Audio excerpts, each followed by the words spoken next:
There's nothing more frustrating when using a drill than not being able to reach an area because it's in an awkward space. This 12-volt drill driver could solve that issue. It might just be the most versatile drill around. It comes with 4 interchangeable heads, so whatever needs you may have for it, you're going to be covered. Personally, I love this offset head just because the amount of times that I can't quite get into the space that I need to, this little head makes my life so much easier. It also has this right-angled head and these 2 heads here that you'll probably be familiar with from seeing on your combis and your impact drivers. Changing the heads is really quick and easy. All you have to do is pull back the release here and you can just slide them on and off. It's got a really impressive 2-speed brushless motor and it's super lightweight, weighing just under 1 kilogram with the battery in.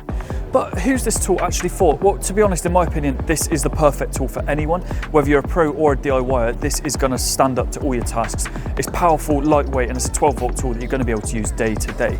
It'll be especially useful for things like second fix carpentry. So if you're installing doors or windows, fitting hinges, cabinets, installing kitchens, any job that you might be working in awkward, hard to reach spaces, then these interchangeable heads are going to make your life just a lot easier. Also, the fact it's compact little 12-volt size is going to make your life easier as well. Even for plumbers and electricians, if you're working with sockets or boilers, these things don't need an 18-volt tool, so this lightweight 12-volt tool is going to be ideal. This is the Dewalt DCD703 12-volt XR multi-head drill driver and it's available now at its.co.uk.